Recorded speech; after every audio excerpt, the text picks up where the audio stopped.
प्रायोजक हैं रोजगार डेवलपर्स। नमस्कार, स्वागत है आपका उत्तराखंड बुलेटिन में। मैं हूं आपके साथ सुहानी बहुगुना। बुलेटिन से पहले एक नजर इस वक्त की हेडलाइंस पर। राज्य में 15 जगहों के नाम बदलने की मुख्यमंत्री पुष्कर सिंह धामी ने की घोषणा। प्रदेश सरकार का आज से नया वित्तीय वर्ष शुरू। विभागों को बजट आय और व्यय के लिए दिशा निर्देश जारी। प्रदेश में 8 से 10 मई के बीच हो सकते हैं पंचायत चुनाव। 17 से 20 अप्रैल के बीच हो सकती है अधिसूचना जारी। 5 या 6 अप्रैल से शुरू हो सकती है केदारनाथ हेली सेवा की बुकिंग। उत्तराखंड नागरिक उड्डयन विकास प्राधिकरण ने इसकी तैयारी पूरी कर ली है। प्रदेश के नए मुख्य सचिव आनंद ब्रिदन ने संभाला कार्यभार। सरकार की नीतियों के क्रियान्वयन को बताया प्राथमिकता। और हेडलाइंस के बाद बुलेटिन की शुरुआत इस वक्त की बड़ी खबर से। उत्तराखंड से बड़ी खबर सामने आ रही है, जहां मुख्यमंत्री धामी ने स्थानों के नाम में परिवर्तन की घोषणा की है। हरिद्वार, देहरादून, नैनीताल और उधम सिंह नगर जनपद के लिए हुई घोषणा। कहा, जन भावना और भारतीय संस्कृति के अनुरूप किया जा रहा है नामकरण। देहरादून में मियांवाला का नाम रामजी वाला, पीरवाला का केसरी नगर, चांदपुर खुर्द का पृथ्वीराज नगर और अब्दुल्ला नगर का नाम दक्ष नगर किया जाएगा। उत्तराखंड से बड़ी खबर सामने आ रही है, जहां मुख्यमंत्री धामी ने स्थानों के नाम में परिवर्तन की घोषणा की है। हरिद्वार, देहरादून, नैनीताल और उधम सिंह नगर जनपद के लिए हुई घोषणा। कहा, जन भावना और भारतीय संस्कृति के अनुरूप किया जा रहा है नामकरण। देहरादून में मियांवाला का नाम रामजी वाला, पीरवाला का केसरी नगर, चांदपुर खुर्द का पृथ्वीराज नगर और अब्दुल्ला नगर का नाम दक्ष नगर किया जाएगा। बहुत ही ऐतिहासिक और सराहनीय कदम है। ये सिर्फ नाम बदलने वाली बात नहीं है, ये कहीं न कहीं अगर आप हरिद्वार हमारी देवभूमि का एक सबसे प्रमुख द्वार है। वहां के आसपास के जो जुड़े हुए नाम हैं वो सनातन संस्कृति के अनुकूल होने चाहिए। ये कहीं न कहीं एक रणनीति के तहत इनका नाम इस तरीके से रखा गया था ताकि जो है लोग कहीं न कहीं एक भ्रम की स्थिति में रहें और कहीं न कहीं उनके अंदर एक गुलामी और कहीं न कहीं जो आताताई हैं, इस टाइप के लोग हैं, उनके नामों पे हम अगर स्थानों के नाम रखे हों तो मुझे लगता है कि वो ठीक नहीं है। वो किसी के लिए भी ठीक नहीं है। वो ना सनातन के लिए ठीक है और ना जिन लोगों के लिए वो नाम रखे गए थे उन लोगों के लिए ठीक है। तो मैं मुख्यमंत्री जी ने जो एक बहुत ही ऐतिहासिक कदम उठाया है और ये नाम परिवर्तन निश्चित रूप से देवभूमि उत्तराखंड के देवत्व की रक्षा के लिए बहुत जरूरी था। मैं इसका हृदय की गहराइयों से अभिनंदन और स्वागत करता हूं।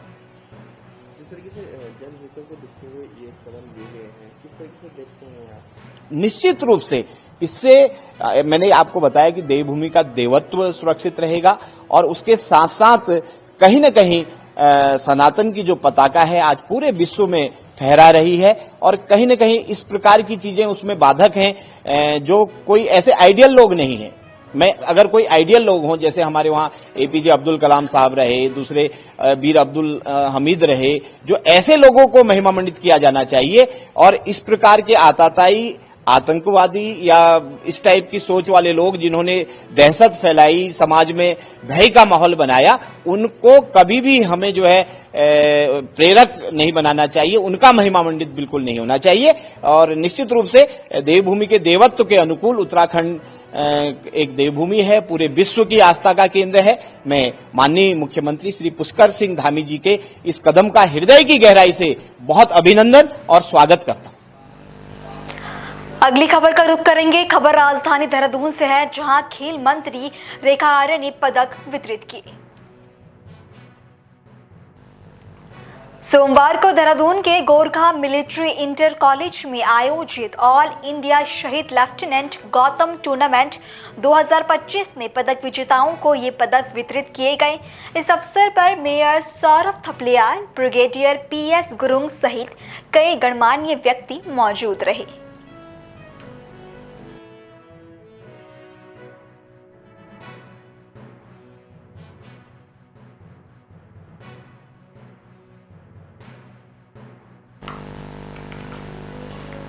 सोमवार को देहरादून के गोरखा मिलिट्री इंटर कॉलेज में ऑल इंडिया शहीद लेफ्टिनेंट गौतम टूर्नामेंट का आयोजन किया गया था, जहां पे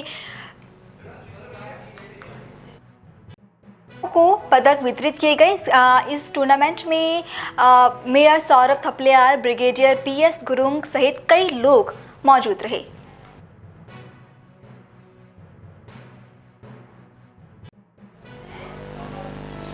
अगली खबर का रुख करेंगे। एसएसपी दून ने स्पष्ट किया है कि दून पुलिस जरूरत पड़ने पर दूसरे राज्य में जाकर भी गौ तस्करों पर कार्रवाई करेगी।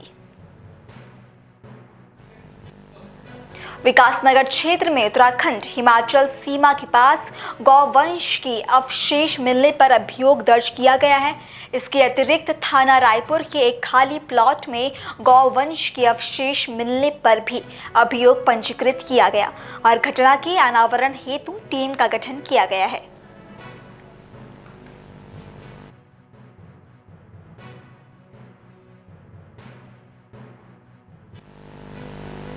अगली खबर उत्तरकाशी से, जहां के ऐरावत पर्वत पर स्थित मां कुटैती देवी मंदिर में साल भक्तों की भीड़ लगी रहती है।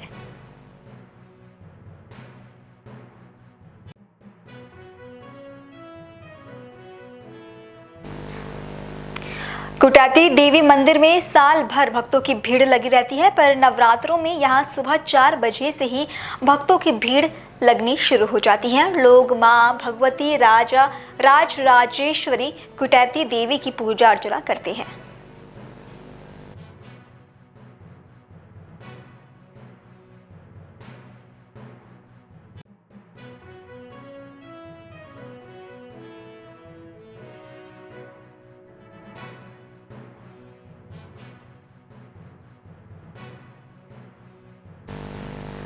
नवरात्रि के मौके पर राजराजेश्वरी कुटैती देवी में भक्तों की भीड़ उमड़ रही है। भक्त पूजा अर्चना मंदिर में कर रही हैं।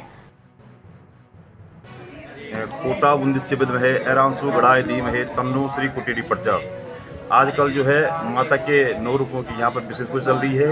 आदित्य ब्रह्मचारिणी उसकी पूजा होती है और लगभग जो उत्तरकाशी के बाहर से भी लोग यहाँ पर दर्शन को आते हैं। माता सबकी मन्नतें पूरी करती है। विशेष जो निसंतान दंपति होते हैं वो भी यहाँ पर संतान की कामना करते हैं और माता निश्चित ही उनको संतान की प्राप्ति करती है। जी, क्या क्या मान्यता है यहाँ के बारे में? मान्यता यही है कि मतलब सभी लोग जो आते हैं यहाँ पर अपनी मन्नतें मांगते हैं और माता उनकी मन्नतें जरूर पूरी करती है। और मैं बताऊँ आपको कि ये देवी जो है राजस्थान कोटा से आई हुई देवी है, इसलिए इनका नाम कुटीर नाम पड़ा है। सिद्धपीठ है, राजराजेश्वरी रूप है इनका। और सभी को पहले पूरे भारतवासियों को हैप्पी नवरात्रि। ये कुटैती माँ हमारी उत्तरकाशी डिस्ट्रिक्ट की प्रसिद्ध और प्राचीन देवी है और सबकी मनोकामना पूर्ण होती है। यहाँ पे जो आते हैं, जो भी भक्त आते हैं, सबकी जो भी मन्नत लेके आते हैं, सबको माँ अपने चरणों की धूल देती है और सबकी मन्नत पूरी करती है। और ज़्यादा क्या बोले, माँ तो सबकी रक्षक है। धन्यवाद। कि ये कोटा गांव से आई थी बहुत पहले, कहीं युग बीत गए हैं इसको जी। तो ये हमारी बहुत विख्यात देवी हैं और हर नवरात्रि को हम हर परिवार का एक सदस्य जरूरी आता है और इसकी भेंट चढ़ाता है। बात बाकी तो सभी लोगों की भगवती है, ऐसा नहीं है कि हमारी ही है, लेकिन हम मानते हैं कि हमारी कुल देवी है और बस इतना ही जाना। यहाँ आने से क्या क्या कामनाएं पूरी होती है आपकी? वो तो सभी की होती होगी, हमारी भी होती है, सबकी होती है। आप ही आ रखे हैं, आपकी होती है। मंडलियों कुटैती मंदिर में नवरात्र चल रही है और ये तो चैत्र नवरात्रि या सूर्य नवरात्रि जो चारों नवरात्रि हमारी होती है, वो यहाँ पे उसकी एक अलग अलग महत्व है। और जो ये कुटैती मंदिर है, इसकी एक ऐसी मान्यता है कि ये कोटा राजस्थान से आई हुई भगवती है और इसकी इतनी उत्तम मान्यता है कि यहाँ पर किसी भी प्रकार की जो भी यहाँ पे भक्तगण आते हैं, वो किसी भी प्रकार की कामना लेकर अगर आते हैं तो उनकी मनोकामना पूर्ण होती है। और ये जो भगवती यहाँ काशी क्षेत्र में आए, ये अपनी, जिसको हम ध्यानी कहते हैं, हमारी भाषा में ध्यानी कहते हैं, लेकिन जो हमारी जो बहन या बेटी होती है उसके पीछे वो यहाँ पर आई है। जो मान्यता है कि जो पूर्व काल में यहाँ पे राजा का वो चलता था, और राजस्थान से जो राजा यहाँ पे आए थे ये उनकी मतलब कन्या थी, और ये यहाँ पे अपनी ध्यानी के पीछे आए, और ये यहाँ पे खेत थे तो खेत से ये निकली है और अपना स्वरूप इसने बनाया, और कोटेटी के रूप में इसे यहाँ पे माना जाता है। और इतनी मान्यता इसकी है कि यहाँ पे किसी भी प्रकार का भक्त कोई भी आए, उसकी मान्यता, उसकी कामनाएं जरूर पूरी होती है। वो चाहे वो संतान की हो, चाहे धन कामना हो, चाहे मन कामना हो, चाहे पुत्र कामना हो, चाहे विद्या कामना हो, चाहे किसी भी प्रकार की कामना यहाँ पे निश्चित ही पूरी होती है। और अगर यहाँ पे कोई जैसे भक्ति भाव से जैसे पाठ कर रहे हैं या पूजा कर रहे हैं, तब तो इसकी मान्यताएं ऐसी है कि मतलब साक्षात दर्शन देते हैं। और यहाँ पे पूर्व काल में एक पुजारी होते थे इसके, वो थोड़ा सुनते कम थे, तो यहाँ पे साक्षात भगवती ने उनको दर्शन दिए और उनको मतलब धन दौलत से भी उन्हें यहाँ पे वो कर दिया था, जबकि उन्होंने उसको छुआ तक नहीं, हाथ भी नहीं लगाया। तो इसकी बहुत बड़ी बड़ी मान्यताएं हैं भगवती। एक बार कम से कम जो है 2018 में आई थी यहाँ, और माँ राजराजेश्वरी कोटेटी देवी है, जो ऊपर 3 पिंड है। ये सबकी मनोकामना कर पूर्ण करने वाली है, जो जिसके मन में है सब पूर्ण करती है। और यहाँ जहाँ हर साल जो है यहाँ नवरात्रि बैठती है और खूब भीड़ बहुत होती है। आज द्वितीया जो है प्रथम चरण है, भगवती जो है सब मनोकामना पूर्ण करती है। इसके पीछे क्या कहानी है जो मंदिर यहाँ पे बना? बहुत बड़ी कहानी है साहब, उतने को तो आना आपको टाइम है ना हमको बोलने का। ये राजराजेश्वरी कोटा बुद्धि से आए यहाँ, और यहाँ का नाम है ऐरासोगढ़। ये ऐरासोगढ़ है, ऐरावत के छोटा ये। यहाँ राणा लोग थे पहले, राजा लोग थे यहाँ, छोटे छोटे राजा। तो उसकी जो है इनकी लड़की थी और उसका लड़का था।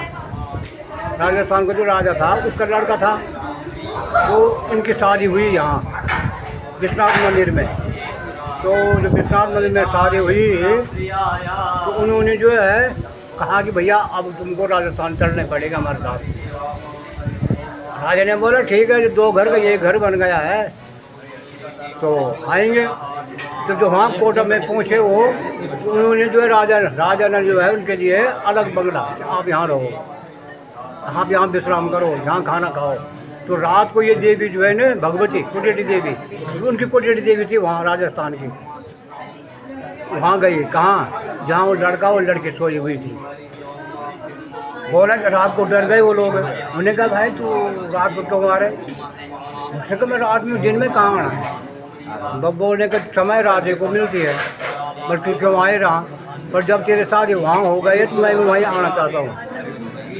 लड़की ने बोला तू वहाँ क्या करेगी, वहाँ कुछ नहीं है, पहाड़ है, जंगल है, वहाँ खाने पीने कोई फल फूल नहीं है। उसने कहा नहीं, जैसे तू खाएगी वैसे मैं भी खाऊंगा।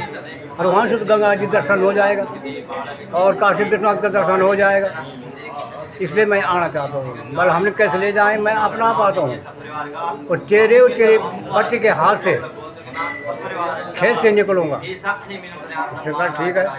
6 महीने साल भर में जो है वो राजा का लड़का भी, राजा की बहू भी खेत में गई। बोला अपने नौकरों से कि भैया थोड़ा हल मेरे पास दे दो। तो उसने हल लगाया, जैसे उसने हल इधर उधर ले गया तब तक जो है उसके हल पे एक पत्थर लगा, हल का निशाना है उस पत्थर पे। लड़की भी जो है खुदाई कर रही थी उसकी घर वाली, तो उसके कुदाल पर एक पत्थर लगा, उस पत्थर का छेद हो रखा है। तो जब वो उनको पत्थर निकले तो उनके जो है वो क्या देख रहे हैं, वहाँ नव दुर्गा नाच रही है और कोई नहीं देख रहे हैं, केवल वो 2 देख रहे हैं।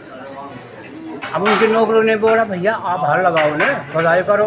बस क्या लगाना है, यहाँ की नौक कन्या नाच रही है। नौकरों ने बोले राजा का लड़का है, ये पागल हो गया, हम तो नहीं देख रहे हैं। तो क्या हुआ, तब तक उस लड़की पे दृष्टि आ गई, उस पर देवी आ गए। उसने कहा मेरे 6 महीने पहले कह रखा है कि तुम्हारे हाथ से निकलूँगा। पर क्या निकला, अरे 4 पत्थर ढूंढो। तो राजा ने जो है, रानी ने वो 4 पत्थर ढूंढे, पर इसमें क्या करना है, पर क्या करना, आपका दरबार में जो है मेरे एक छोटा सा मंदिर ऊपर बना दो। तो उसने यहाँ छोटा सा मंदिर बनाया, स्थापना किया। पहले देवी नीचे थी, यहाँ पुराना मंदिर था, ऊपर पटाल था और कच्चा मंच था। तो भगवती कृपा हुई तो आप भगवती ऊपर चले गए, इतना बड़ा भव्य मंदिर बन गया। कृपा उसी की है, सबकी मनोकामना करने वाले हैं। बस केवल जो है 100 रुपया उचोणु पैसे और भगवती नो पर तो काउंट गाड़ देने काउंट जाना तुम काउंट। और इस खबर के बाद वक्त एक छोटे से ब्रेक का। बने रहे पल्स 24 न्यूज के साथ।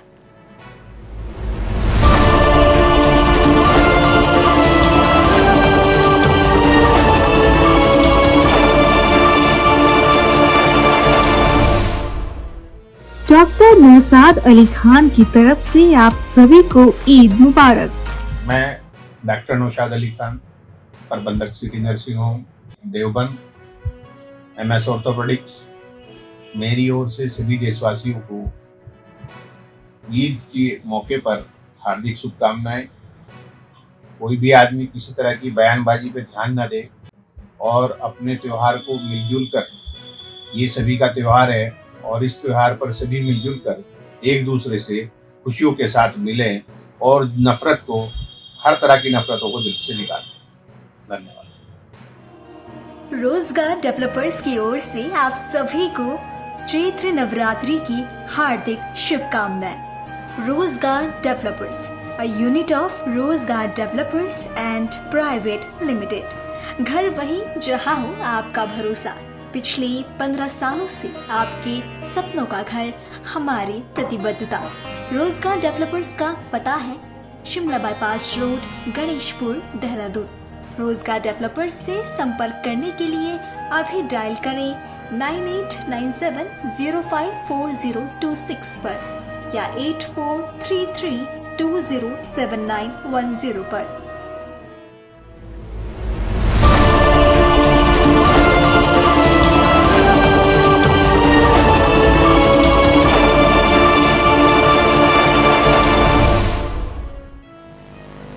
ब्रेक के बाद आपका बुलेटिन में फिर से स्वागत है। देहरादून से लोहाघाट जा रही रोडवेज बस सोमवार को हरिद्वार के कनखल थाना क्षेत्र में अनियंत्रित होकर पलट गई, जिससे बस में सवार यात्रियों में अफरा तफरी मच गई।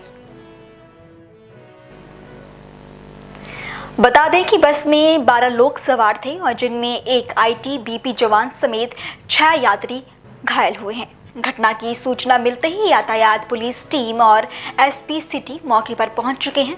घायलों को जिला अस्पताल में भर्ती करा दिया गया है और पुलिस द्वारा राहत कार्य जारी है। बस को सड़क से हटाने के लिए क्रेन की मदद ली गई है ताकि यातायात बाधित ना हो। फिलहाल हादसे के कारणों की जांच की जा रही है। देहरादून से हरिद्वार आ रही थी और ये लोहाघाट डिपो की बस है, इसमें कुल 12 सवारी थी। तो सर्विस लेन पे अचानक इसका स्टीयरिंग लॉक हुआ है, इस कारण ये सर्विस लेन में बस पलट गई। इसमें जो लोग सवार हैं इंजर्ड हुए हैं, तो ज्यादा गंभीर चोटें नहीं है। सभी को रेस्क्यू कर हॉस्पिटल भेज दिया गया है। इसमें 4 लोगों के चोटें लगी। क्या कारण है सर घटना का? कुछ स्टीयरिंग लॉक बताया ड्राइवर से पूछताछ की, उनका अचानक स्टीयरिंग लॉक हुआ। वहीं देहरादून में नवरात्रि के मौके पर कुट्टू का आटा खाने से 100 से अधिक लोगों के बीमार होने से पूरे देहरादून जिले में हलचल मच गई है, जिसके बाद पहाड़ों की रानी मसूरी में भी इसका सीधा असर देखा जा रहा है। मसूरी पुलिस ने परचून की दुकानों स्टोर से कुट्टू का मिलावटी आटा जब्त किया है। देहरादून में फूड पॉइजनिंग की वजह से लगभग 100 से अधिक लोग बीमार हो गए हैं। प्रारंभिक जानकारी के अनुसार सहारनपुर से सप्लाई हुए कुट्टू के आटे में मिलावट की संभावना से लोगों का स्वास्थ्य खराब हुआ। फूड पॉइजनिंग की वजह से कोरोनेशन अस्पताल में 66 और दून मेडिकल कॉलेज में 44 मरीज भर्ती हैं। पूरे मामले पर कैबिनेट मंत्री धन सिंह रावत और देहरादून DM का क्या कहना है, सुनिए। का आटा खाने के बाद 2 घटनाएं आज सामने आई कि पहले हरिद्वार में आई थी, देहरादून में आई, फिर हरिद्वार में आई थी और तुरंत मुख्यमंत्री जी भी और मैं भी हॉस्पिटल गए। उनके खिलाफ जिन्होंने भी वो आटा जो है लोगों को जो जिस दुकान से गया है उसके खिलाफ कार्रवाई कर दी गई है। दुकान को सीज भी कर दिया गया है और हरिद्वार में भी हमने जाँच के आदेश दे दिए। अभी मैं वहीं गया था, आप देख रहे होंगे, और तुरंत जो है जिला प्रशासन को मैंने कह दिया है कि भाई इस पर तुरंत जो है निर्णय किया जाए। सर ऐसे कितने लोग हैं जो भी तबीयत खराब हुई और कहाँ देखिए 60 लोग तो थे देहरादून में और 18 लोग हरिद्वार में थे। हरिद्वार में तो काफी लोग ठीक होके भी घर वापस चले गए। चैत्र नवरात्रि में अत्यधिक संख्या में हमारे नागरिकगण श्रद्धालुगण उपवास रखते हैं और उस दौरान बकवीट का, जिसको हम कुट्टू का आटा बोलते हैं, उसका सेवन किया जाता है। आज काफ़ी संख्या में फूड पॉइजनिंग के केसेस जो एलिजिडली इसी कुट्टू के आटे से सेवन से प्रकाश में आए हैं और हमारे सिटी के मेजर हॉस्पिटल्स में एडमिशन के केसेस आए हैं जिनका वहाँ पर उपचार किया जा रहा है। मैं आप सभी देहरादून जिले के नागरिकगण से अपील करना चाहूँगा कि एहतियातन प्रिवेंटिव सैंपलिंग की जा रही है और जो दोषी विक्रेता हैं, चाहे वो फुटकर हो, थोक हो, retailers as well as wholesalers, उनके विरुद्ध केसेस लॉन्च कर दिए गए हैं। संगीन धाराओं में मुकदमे भी दर्ज किए गए हैं और स्टॉक को सीज कर लिया गया है। बट एहतियातन अगर हम होलसम प्रोडक्ट को यूज़ करें और उसको फिर हम ग्राइंड करवा के इस्तेमाल करें तो ये सेफ रहेगा और कोई भी अडल्ट्रेशन और कंटेमिनेशन के चांसेस उससे शून्य हो जाते हैं। तो चाहे हम सिंघाड़े का या बकवीट का सेवन करना चाह रहे हैं तो इट विल बी एडवाइजेबल कि हम होलसम क्रय करें और उसको ग्राइंड करवाकर चक्की में पिसवाकर तत्पश्चात ही सेवन करें। ये सभी फैमिलीज़ के लिए, बच्चों के लिए, बुजुर्गों के लिए सेफ एंड सिक्योर रहेगा। और कहीं से भी आपको कोई भी इनपुट प्राप्त होता है किसी भी विक्रेता के विरुद्ध जहां पर इस तरह के अडल्ट्रेटेड फ्लावर का यूज़ किया जा रहा है, सेल आउट किया जा रहा है, तो तत्काल हमारे पुलिस कंट्रोल रूम में, डिजास्टर कंट्रोल रूम में कंसर्न्ड एसडीएम्स को, सीओस को सूचित करने का कष्ट। पौड़ी पुलिस ने वर्क फ्रॉम होम के नाम पर साइबर धोखाधड़ी करने वाले गिरोह के एक और इनामी सदस्य राजन को हरियाणा के भिवानी से गिरफ्तार किया है। आरोपी ने पीड़ित को बोनस प्रॉफिट का लालच देकर 3.7 लाख रुपए की ठगी की थी। शिकायतकर्ता समीर कालरा ने 17 नवंबर 2024 को पुलिस में शिकायत दर्ज कराई थी। मामले में पुलिस ने धारा 318(4) बीएनएस और धारा 61(b) बीएनएस के तहत केस दर्ज किया है। साइबर धोखाधड़ी गैंग्स के द्वारा आजकल लोगों के साथ वर्क फ्रॉम होम के नाम पर धोखाधड़ी की जा रही है, जिसमें जनता से वर्क फ्रॉम होम के नाम पर नौकरी लगाने का लालच देते हुए लोगों से पैसों की डिमांड की जाती है। इसी प्रकार की एक शिकायत एक श्रीनगर निवासी के द्वारा हमारे थाने में दर्ज करवाई गई थी, जिसका संज्ञान लेते हुए मुकदमा पंजीकृत किया गया। जांच में ये पाया गया कि ये गैंग हरियाणा से ऑपरेट कर रही है। हमारी टीम के द्वारा इसके एक मुख्य सदस्य को हरियाणा से गिरफ्तार किया गया है और आज न्यायालय में पेश किया जा रहा है। मेरा समस्त जनता से अनुरोध है, यदि आपके साथ किसी के द्वारा वर्क फ्रॉम होम के नाम पर आपको जॉब दिलाने का झांसा दिया जाता है और आपसे पैसे की डिमांड की जाती है, कृपया इसकी शिकायत निकटवर्ती थाने में अवश्य दें। और वहीं आपको बता दें कि बीते सोमवार को नवनियुक्त मुख्य सचिव आनंद ब्रिदन ने सचिवालय स्थित मुख्य सचिव कार्यालय में पदभार ग्रहण किया। निर्वर्तमान मुख्य सचिव राधा रतूड़ी ने मुख्य सचिव आनंद ब्रिदन को पदभार सौंपा। इस अवसर पर नवनियुक्त मुख्य सचिव आनंद ब्रिदन ने कहा कि सरकार की नीतियों का राज्य के विकास में सफलतापूर्वक क्रियान्वयन करना प्रशासन की प्राथमिकता है। बता दें कि वरिष्ठ IAS अधिकारी आनंद ब्रिदन ने उत्तराखंड के 19वें मुख्य सचिव के रूप में कार्यभार संभाला है।